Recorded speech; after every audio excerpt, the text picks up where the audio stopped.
বাংলাদেশের একমাত্র ও অনন্য সুন্দর প্রবাল দ্বীপ হচ্ছে সেন্ট মার্টিন। ৯ কিলোমিটার দীর্ঘ এই দ্বীপটিকে বাংলাদেশের অমূল্য সম্পদ বলা হয়ে থাকে। জীববৈচিত্র্য ও পর্যটন সহ নানাবিধ কারণে অনেক আগে থেকেই এই দ্বীপটি অত্যন্ত গুরুত্বপূর্ণ। তার পাশাপাশি ভূ রাজনীতিতেও এই অঞ্চলটির রয়েছে বিশেষ গুরুত্ব। আর বর্তমানে আলোচনার কেন্দ্রবিন্দু হয়ে দাঁড়িয়েছে সেন্ট মার্টিন।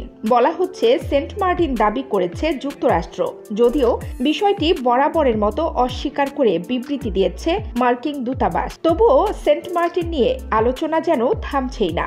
প্রবাল দ্বীপটি নিয়ে রাজনীতির টেবিলে চলছে তুমুল আলোচনা সমালোচনা।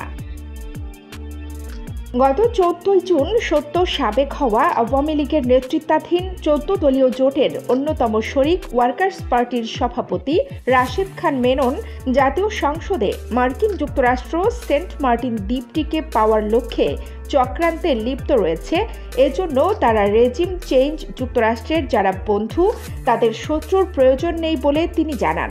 এরপর 21 জুন একই বিষয়ে কথা বলেন সাবেক প্রধানমন্ত্রী শেখ হাসিনা।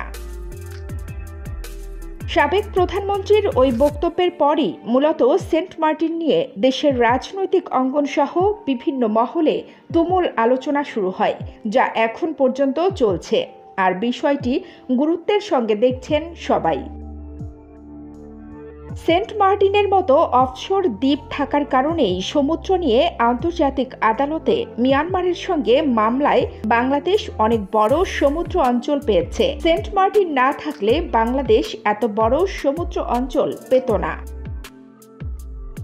বঙ্গোপসাগর অঞ্চলে মোট 8টি দেশ থাকলেও উত্তরাঞ্চলে 3টি দেশ আছে। এই 3 দেশের মধ্যে একটি মিয়ানমার, বেশিরভাগ অঞ্চল ভারতের এবং বাকিটা বাংলাদেশের। সমুদ্রপথে বিশ্বের যে কোনো জায়গায় যাতায়াতের জন্য যে ওপেন সি, সেটি সেন্ট মার্টিন থেকে সহজেই ব্যবহার করা যাবে। সেন্ট মার্টিনে কেউ অবস্থান নিতে পারলে সেখান থেকে পুরো ভূখণ্ডকে পর্যবেক্ষণ করতে পারবে। এই দিক থেকে সেন্ট মার্টিন বাংলাদেশের জন্য অনেক গুরুত্বপূর্ণ।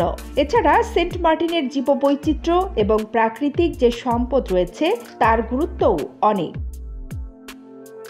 পাশাপাশি ভূ রাজনীতিতে কৌশলগত অবস্থান থেকেও সেন্ট মার্টিন অনেক গুরুত্বপূর্ণ। যেমন আন্দামান নিকোবর দ্বীপ ভারতের জন্য গুরুত্বপূর্ণ। এই কারণে সেন্ট মার্টিন নিয়ে মিয়ানমারের একটা টার্গেট আছে এবং তারা অতীতে একাধিকবার সেন্ট মার্টিন দখলের চেষ্টা করেছে, কিন্তু সুযোগ পায়নি। বর্তমানে ভূ রাজনীতিতে ক্ষমতার ভারসাম্যের কেন্দ্রে অবস্থান করছে দক্ষিণ এশিয়া, আর বঙ্গোপসাগর দক্ষিণ এবং দক্ষিণ পূর্ব এশিয়ার মধ্যে সেতুর মতো কাজ করছে। এই অঞ্চলটি এখন বাণিজ্যিক রুট সহ ভূ রাজনীতিতে সংযোগ স্থাপনের জন্য অনেক গুরুত্বপূর্ণ। হঠাৎ যুদ্ধ লাগলে এই অঞ্চল দিয়ে সংযোগ স্থাপন সহজ হবে। সেদিক থেকে সেন্ট মার্টিন অনেক গুরুত্বপূর্ণ। এই দ্বীপটি যদি যুক্তরাষ্ট্র নিতে পারে তবে তারা এখান থেকে চীন ও ভারত নিয়ন্ত্রণ সহ এই অঞ্চল নিয়ন্ত্রণ করতে পারবে। আবার চীন নিতে পারলে ভারতকে নিয়ন্ত্রণ করতে পারবে। এ কারণেই যুক্তরাষ্ট্র সেন্ট মার্টিন দ্বীপ নিতে চায়। এই অঞ্চলে যুক্তরাষ্ট্র তাদের আধিপত্য বজায় রাখতে রোহিঙ্গা সংকট সৃষ্টি করেছে। মিয়ানমারের আরসা অস্ত্র কোথা থেকে পায় খোঁজ নিলে দেখবেন যুক্তরাষ্ট্র তাদের অস্ত্র দেয়। আর সেন্ট মার্টিন যদি যুক্তরাষ্ট্র একবার নিতে পারে তবে আজীবনের জন্য তাদের কাছে জিম্মি হয়ে থাকবে বাংলাদেশ। কানিস ফাতেমা, নিপা, খবর সংযোগ।